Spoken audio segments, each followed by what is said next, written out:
So I'm just going to start with some basics. An open space event is an opportunity for you to collaborate with other people on a similar theme, and you will decide what that is. So if I leave that bit for now and come back to it, and just a few other basic things. Open space events have certain key things in common, and the first one is called the 4 rules. I put them up here so everyone can see. So it's whoever comes are the right people. So you are the right people. Whatever happens is the only thing that could happen. Whenever it starts is the right time, and when it's over, it's over. Hopefully they're very straightforward. And then the second thing is called the law of 2 feet. And the law of 2 feet says that if during the course of the gathering any person finds themselves in a situation where they're neither learning nor contributing, then move on to a more productive space.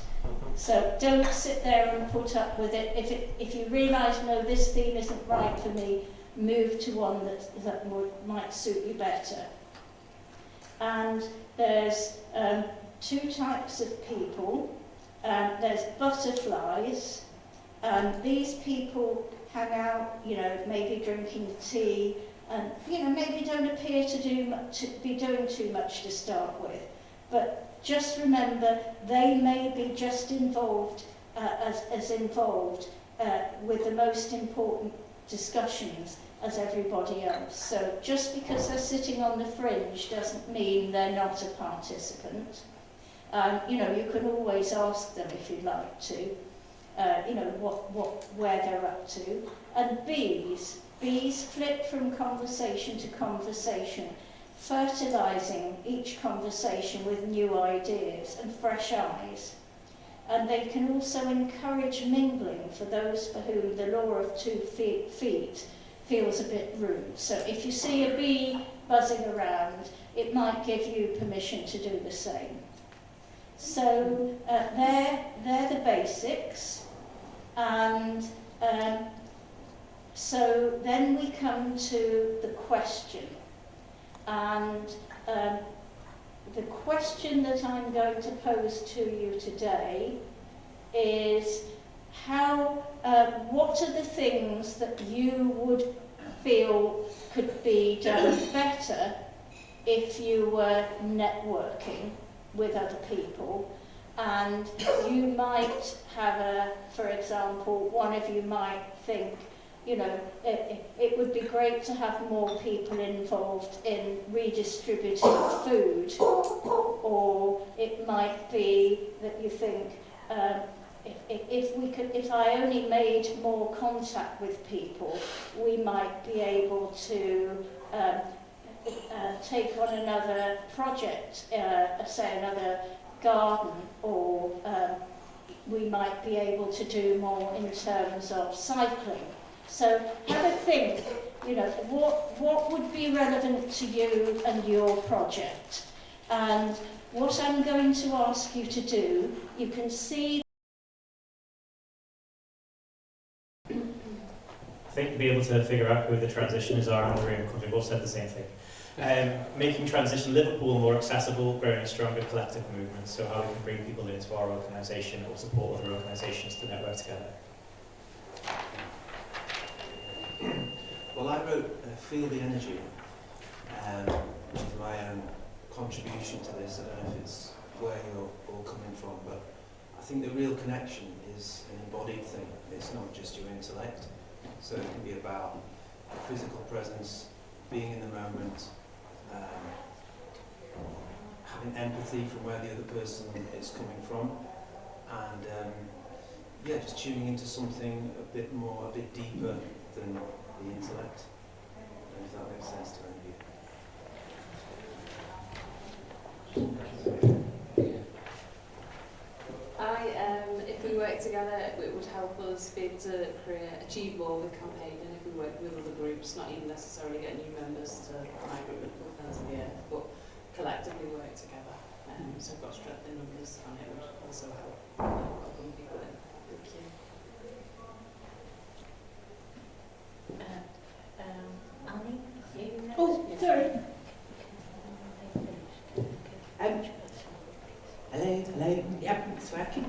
I want to learn to build a solar lighting system for our outdoor shelter in a community garden. Thank you. I do not have the expertise, but we have willing bodies, so really keen to learn, and ideally making a system not only that works, but from materials that we can salvage or find. Thank you. I would like to develop and deliver a community orchard in L17. I found a patch. The council has said yes, can possibly do it, and I think it will really contribute to growing, carbon reduction, but also food, free food for people who want it.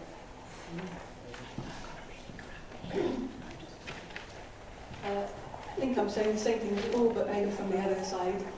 Somehow making transition more accessible and welcoming to new people. I don't mean I don't feel welcome today, I do feel very welcome.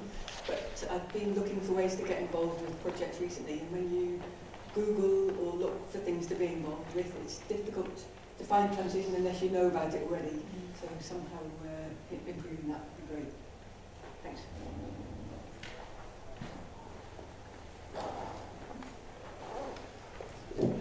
So for me, it's welcome new people, very similar, right? But literally the new people in this room, we had a conversation about it a second ago.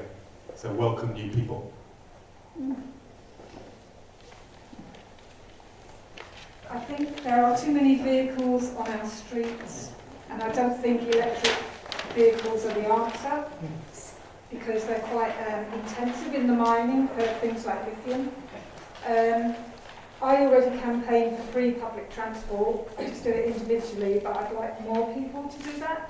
And maybe there could be like more car clubs, so people could just hire a car. But ideally, I'd like global free public transport.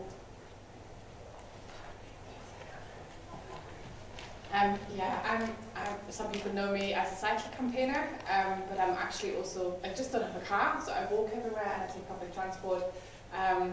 And one of the things that I think is missing in Liverpool a little bit is a voice for the pedestrian, and particularly in relation to pavement parking, the terrible state of a lot of our crossings, i.e. you need to walk 12 miles down the road in order to cross the road that you want to cross.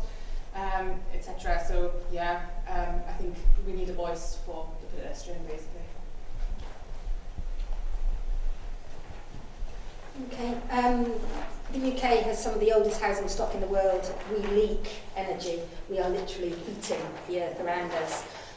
We know that to actually reach net zero, we need to retrofit and insulate and use source heat pumps in all that housing stock, but we don't have the skill set across the city region and across the UK to be able to deliver that. So I want to put together a training package that we can offer to individuals who are doing it themselves, to sole traders, to small to medium enterprises, and to some of those bigger companies that are still stuck in, let's keep on doing what we're doing at the moment. We actually need to make this shift. It's one of the biggest contributors that we've got in the region, so I'd like a training course for that.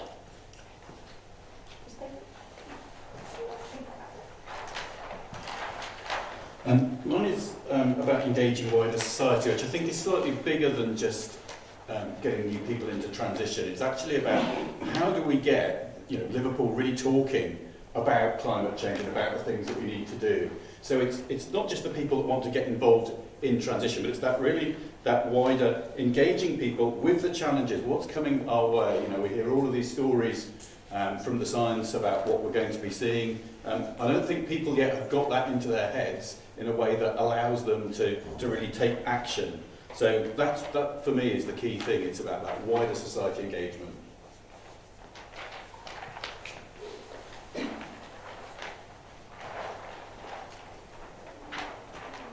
Have you seen 800 bodies dead on the road? Because that's how many people have been killed from traffic pollution.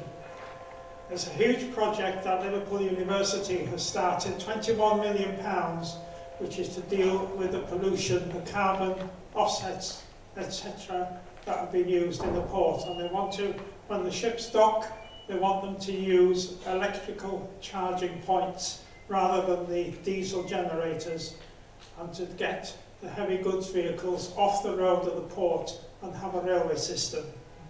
Thank you.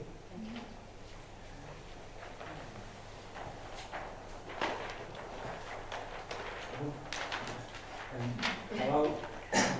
I'd like to see us reclaim the streets in terms of all the wide boulevards that exist in Liverpool. I'd love to take them over with a green space, as you can see with Princess Boulevard.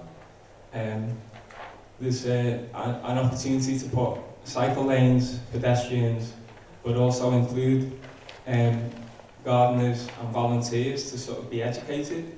So my idea was for all these wide boulevards with the transport links and connecting communities together throughout all the boulevards was to sort of change the education system by having parents meeting in the green spaces with learning about the plants that have been put there, flowers, and the children could make archways for climbing plants. They could learn about composting, which, you know, there's a massive amount of waste in composting and food, and also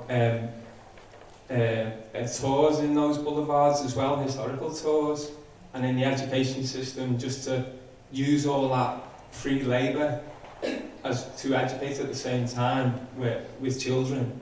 So it wouldn't cost anything, you'd be educated at the same time, parents being connected from lots of different areas, and unique to those areas as well, having a vision around like a coherent, not just transport, but also culture and art. And I think if you connect all those things together and many more, you can really put pressure on local councillors and use the creative creative sector to sort of change society in that way. Okay. Thank you.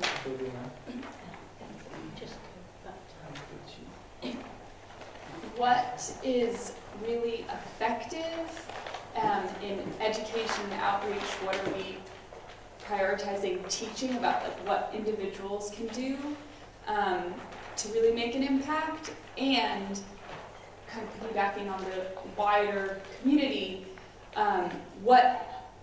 where is the big impact, like the industry-led, the corporations, the people in government, how can we engage in the spaces where a big impact can be made? Thank you. I think we should give everyone who's just come up and done that a really big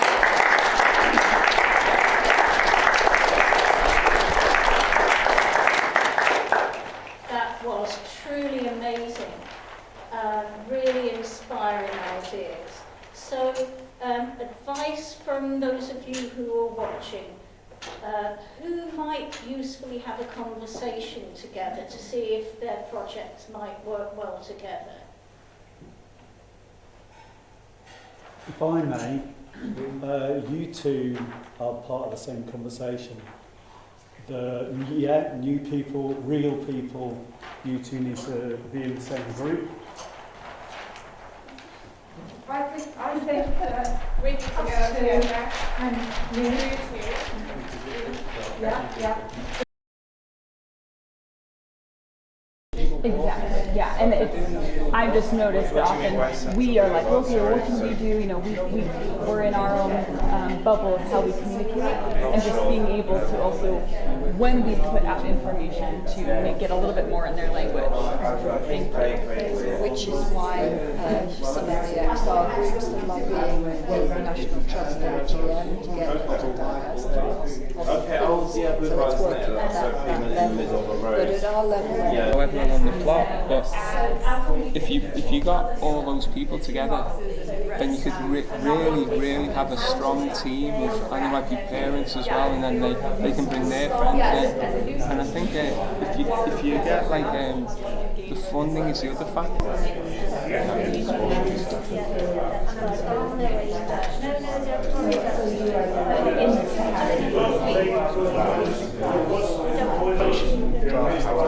So finding a one-size-fits-all thing is very difficult, but types do exist, and the way that architects work is via drawing types. So you have like when you do the state. Depends how corporations feel are right to me. They are varying sizes, right? But they're generally quite large compared to, and like tailoring a message, thinking about bottom line, all of that stuff is totally playing within the current system and going with this is where the change comes from.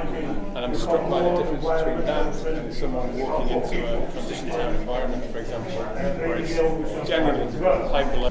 Saying, this is how it makes me feel. Or you can do it in a more of a medical way, you know, like how do you feel 1 to 10 when you come to this place, how much more relaxed do you feel, you know? I agree for a 67, even though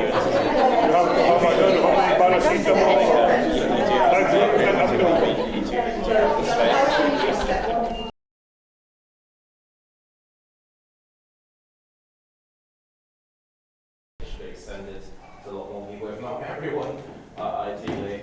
There are problems like cars driving on pavements or through red lights.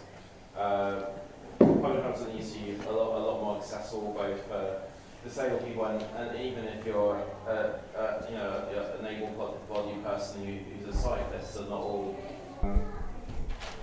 So there needs to be more investment, needs more to be done in converting petrol and diesel vehicles to electric. Both in terms of infrastructure for private cars and also perhaps converting the buses and trains to electric, which they have in some other places. In California, they've said that the school buses are going electric. London has a sophisticated public transport system, so Mersey Travel could learn things from Transport for London. A lot of different forms of transport interconnected, and as a result, a lot more people use public transport.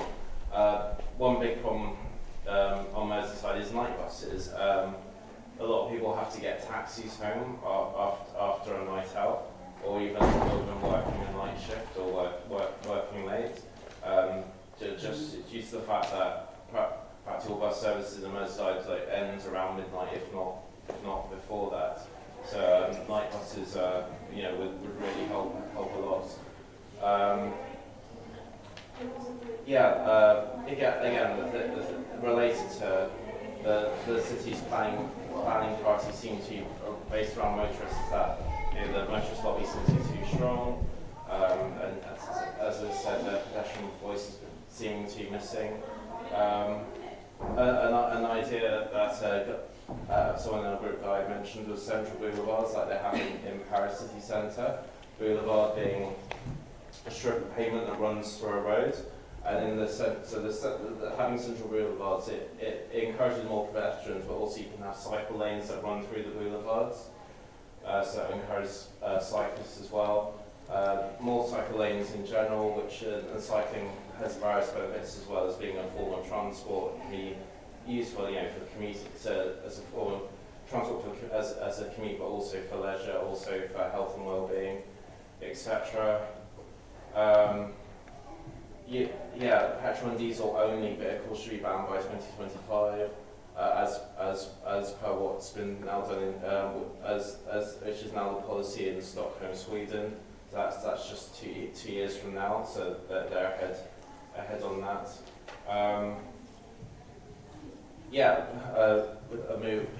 Community movements to take back the streets. Having things like car-free days. Tyre manufacture is deadly. There should be more. I'm going to have to sort of interrupt a bit because they've got their children are queuing outside and we need to hear from everyone. Oh, the other groups. But thank you very much. No problem. In one sentence, what will your first step be? We're thinking about collecting data. Collecting data. So just to say, and this is true for all the groups, if you're going to do any more, you will need to share contact details, decide whether you're going to do that through email, WhatsApp, and work on it. And if you do more, please do get in touch and we'll give you the opportunity to present where your projects are up to. So thank you very much. I'm sorry to cut you off. That's all right. So,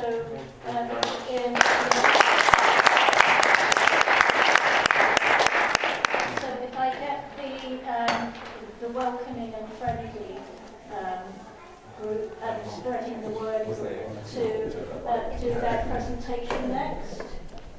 Thank you.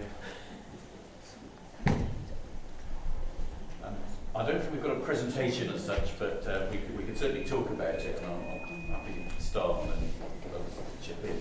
So we ended up with a few different but related questions you might have seen from when we all stood up. So from the sort of the welcoming new people, through making transition Liverpool easier to find, through how do we engage with sort of big impactful organisations such as industry or big stakeholder organisations, through to wider society and how we engage them with the challenges. And we went through quite a sort of an interesting discussion really about what were the things that that we felt were kind of missing. And I think for me there was kind of something around what we're trying to collectively achieve wasn't clear to everybody, and I think that's both within the sort of transition Liverpool context, but potentially more widely as well. So we did touch on the need for a vision that would help to understand that sort of more strategic piece of where was all this stuff going and how did these things fit in. But there was quite a rich conversation. I don't know if anybody wanted to chip in with other bits of that I might have missed out.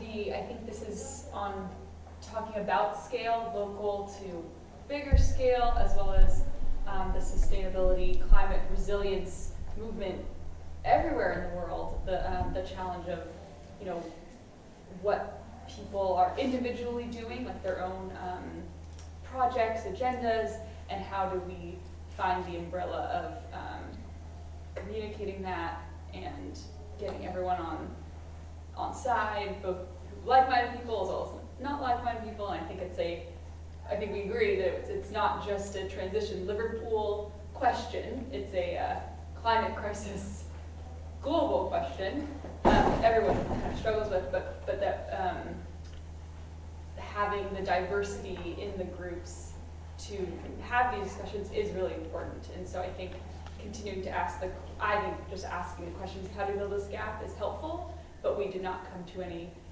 exact what is the next step decision, which highlights the problem in and of itself. Well, thank you very much.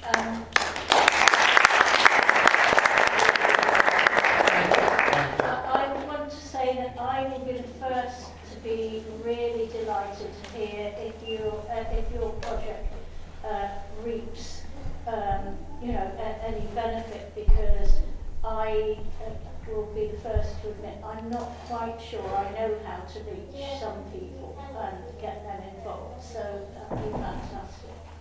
And just to say as well, I look forward to free transport for everyone, by the way. So could this group just briefly say? All of us, perhaps. Yeah. So we have brought together two related areas. One is a very sort of small, specific demonstrator project, which is to learn to build together a solar lighting system for an outdoor shelter in a community garden, so that it can run all year. And then the bigger picture is that learning to and creating and then delivering a retrofit training program. A training program. So it's an employment-based thing and skills, but essentially starting to kind of work on retrofitting properties, particularly for people in greatest need, to improve their kind of ambient warmth and affordability of heating.